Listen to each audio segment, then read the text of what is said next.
me to change slides? Okay. So most of you already know my name. My name is Mariah Nesbitt, and this is Black History Month at Cogent Analytics, and I decided to do mine on Fredia Gibbs. And who is Fredia Gibbs? So why should we know who Fredia the Cheetah Gibbs is? So every martial artist has like a stage name or alter ego. Like Beyonce has Sasha Fish, right? Sasha Fish. So Fredia, she has the cheetah.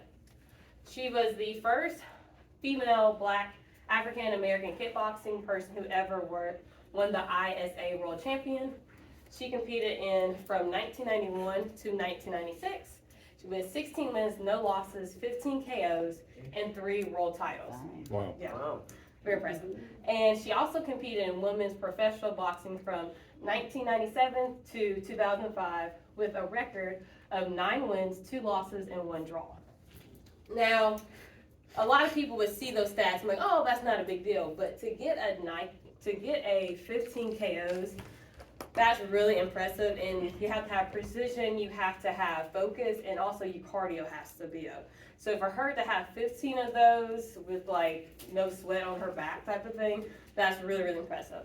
And then the fact that she also did boxing. Boxing is a sport where there's a lot of striking. So she had to switch from kickboxing to professional boxing, and that's 2 different ways to do offense and defense. So she had to completely relearn or unlearn the stuff she learned in karate to boxing. That takes a lot of time to do. Okay. And then coming up in her early years. So she was born in Chester, Pennsylvania. You may ask, how did she get her nickname, right? So when she was running track, her teammate named her that due to her track performance. And during her college years, she earned a basketball and academic scholarship for Copernic University, majoring in marketing, and later she played professionally in Germany. So karate years. I'm very passionate about karate because I started in karate. She started at one of the schools, which was mentioned right here at Storm Martial Arts School in Chester, Pennsylvania. This helped her not only her self-esteem because she was bullied in early years. I don't know who's been bullied before. Right. We've all kind of experienced that in school. So she was always anxious that she was going to run into her bully, but it benefited her because she had to run from her bullies, right?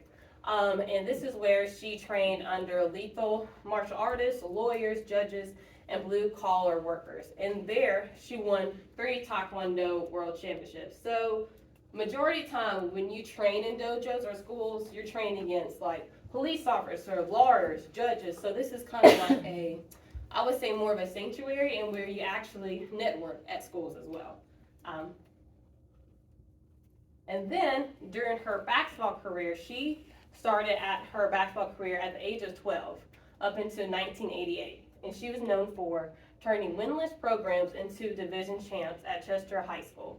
Then in 1981, she received a dual sponsored scholarships in basketball, track, and Temple University. But due to her academics, she had to withdraw, but she soon was hired to play professionally for a team that was in Europe. And that's when she started her professional basketball league. And then this is where she started to do Muay Thai. Now Muay Thai is a very combat style and it's very lethal art. So that includes knees, elbows, clinching, kicks, striking, and punching. So not only you're worried about someone getting kicked, you're worried about someone throwing an elbow. So she, at this point, she had to switch from karate to Muay Thai.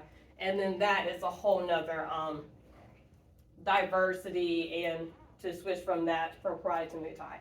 But in 1991, she moved from North Hollywood, California, and this is where she took up kickboxing under Benny. And then that was when she was at the Jet Kickboxing Training Center, and then that's when she met the Reuben and Davis brothers, and then also David Krabs. After her karate career, she started studying Muay Thai kickboxing at Thailand. A lot of people train in Thailand because that's where Muay Thai originated from. And and that's where she was at the Muay Thai Academy there in North Hollywood. Then after that, she went off to win the ISKA World Championship in 1994, and this is where she got the title of the first Black female to win a lot of amazing accomplishments. And then this is where she started her professional boxing career. So in 1997, Gibbs' boxing career started with 9-1 record. So that's two KOs, and her boxing debut was in January 23, 1997, in a 4-round decision over a lady called Maria. But due to her movie film schedule for the movie Knockout, the fight was given to another boxer named Leah. And the loss of the fight, that actually motivated her to start training, to get her training resume and journey to the top. And then this is where she started her acting and modeling career. So not only is Gibbs a talented athlete, she has worked as an actress and sports model for a lot of different organizations. For one, International Sports Department. She has been featured in Black Achievers, Black Belt, Delco Times, Inside Karate, Jet, Los Angeles Magazine, and also the Philadelphia Inquirer. And also Sports Illustrated for Women and Upscale Magazine. And then in 2000, Fredia played the villain in Tanya Terminator in the film, and then another film that then after that was Knockout. So before we play this video, have you guys ever heard of Fredia Gibbs before? Yes. Okay. What are some things that you kind of learned about Fredia Gibbs? Well, basically everything what you said. I saw a short snippet documentary on her, and they were saying how she was, boxing and fighting, and I think she had stopped for a while, and I think she had like a tragic event happen to her too, right? That Yes. what made her start. She got abducted or something Yes, in a that's van, gonna and be she explained in the got. video. Oh, okay. I'm Yes. sorry. Yes. No, you're right. No, that's good. That was No, good. Oh, Anyone okay. else has heard of Fredia, or maybe? Yeah, I remember the Terminator, and I remember her role, and I did a little research after that because I was kind of interested in who she was. I had no idea how incredible she is in terms of international awareness, in terms of where she's been throughout the world with her education and her experience. So she's well-rounded as a result of that. Anyone else before we play the video? Okay.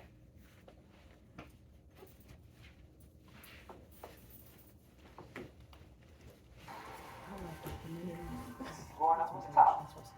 I was bullied a lot. I was smart, but I was built differently from the average girl. I didn't want to go to school. I just couldn't concentrate, couldn't focus.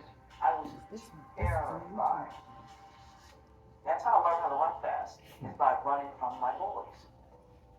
I was running so much that I even had considered committing suicide to avoid getting beat up more. And my grandmother said, God blessed you with that athletic frame. They don't understand it. But as long as you use the gift that God gave you.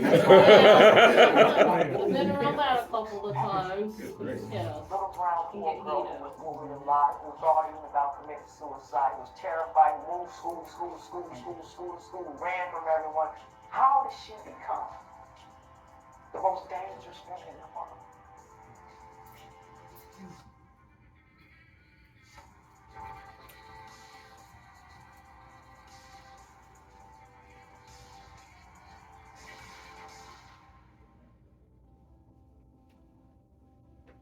I grew up in Chester, Pennsylvania. It's a suburban area outside of Philadelphia, and didn't even know I was poor until I went to college and went on out in the world and realized that, wow, we were really poor, but we were happily poor.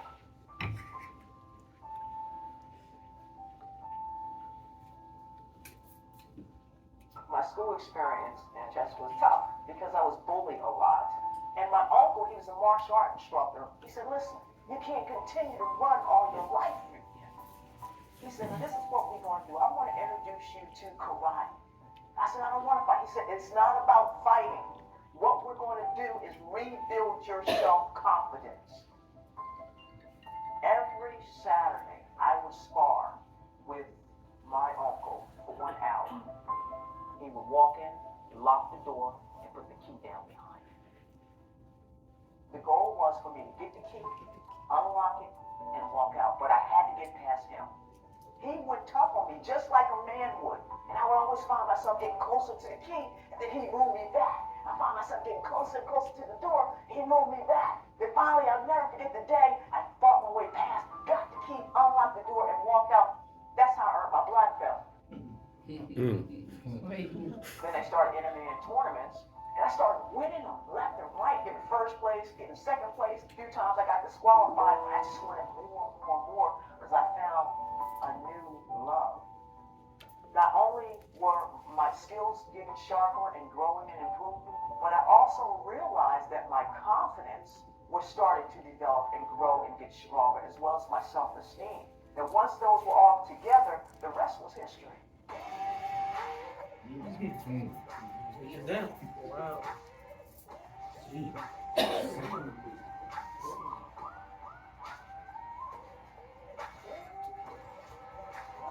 I'll never forget seeing Sensei Benny Urquidez. I saw him fight on TV in Germany. He's one of the famous kickboxing world champions. And I was like, that's what I want to do.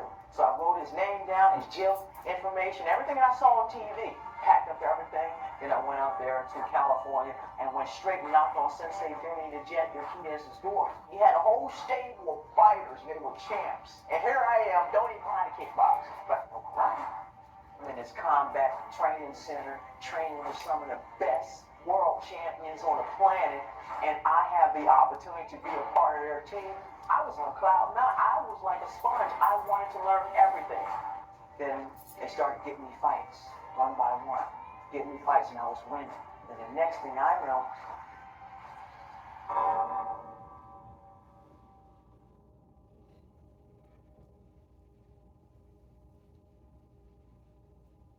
it was probably about 2:30, 3 a.m. in the morning. I'm tired, I'm done, I'm ready to go. And this gentleman was there.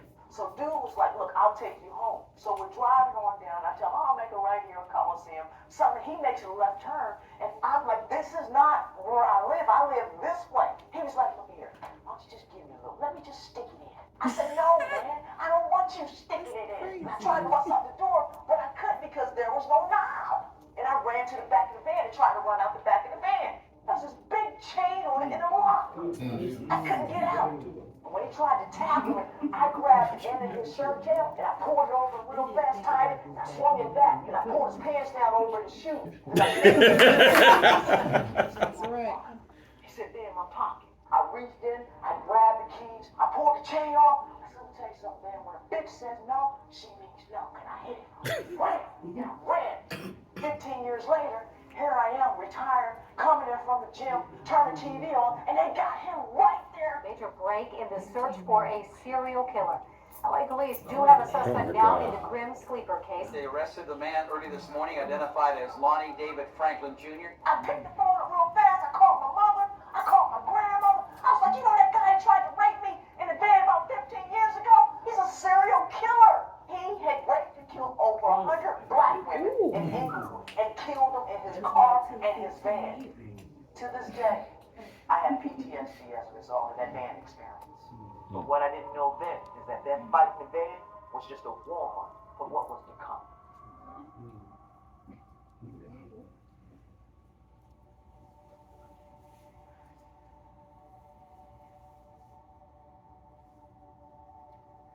I had no idea the magnitude of the fight. It's battling the master of some of the greatest martial arts in the world. I was like, yeah, sure, why not? Who am I fighting? The most dangerous woman in the world. The most dangerous woman in the world! Valerie Henry was her name. Her record was 27 and 2. At the time, I was actually talking to my mom on the phone. She said, listen, how the hell is she gonna be the most dangerous woman in the world when I am? She said, you go out there and tell her that I said that you're the one her mama warned her about. And when my mom said that, it sparked the fight in me. Press conference time come, they call us out. She says to me, I looked on the map and I couldn't find Chester.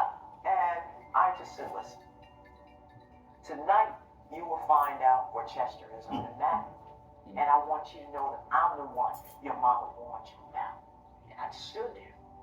Next thing you know, they're calling us, it's showtime. I knew it was the world championship fight, and I knew it was pay-per-view. But when I stepped into San Jose's arena, I saw over 10,000 people. I was blown away. Like, whoa, this is serious. Going to the ring, I'll never forget hearing people yell, "That's the black girl who came here and get knocked out." And while they were saying that, I said a silent prayer to God. Tonight, Father, we are going to shock the world. So we fought. It was hard. I got cuts under my eyes, stitches. Right around my legs was getting tired. And I said, oh God, you gotta help me. My legs are getting tired. And at that time, when I said it, I threw a kick, boom, came back out, bam, and hit him with an overhand right in the back of the head, knocked him out. Gallery hit it, goes down. Two strong right hands by Fredia Gibbs, and Gibbs is not going to get up one. It is over. Fredia Gibbs with a surprising knockout of Valerie Hennett. I was stunned. They said I won, shocked the world. And I yelled it, I shocked the world. But what's so beautiful about it is, there's a section of the day when I knocked her out, my hands up before that. And right there, the clock is 8:16. It's my mama's birthday. And at that time, I kind of teared up. Because that's when I realized that I had just did something really special. I am, today, as it stands, the first black female combat pay-per-view world champion on the planet. Before Layla Ali, before Amanda Nunes, before Andrew, Cyborg, before any other came. They stand on my shoulders. I was always put in there as a punching bag. But you know what? Out of all that hell, that negativity, that adversity, guess what? I came out on top. If I could say something to my bullies, what I would say is thank you. Thank you for helping me to become one of the fastest runners in Pennsylvania and All-American. Thank you for helping me to build my self-confidence, my self-esteem. Thank you for teasing me because I had an athletic frame. Thank you, because look at me now. Look at me now. Fredia Gibbs, a punch that came from nowhere.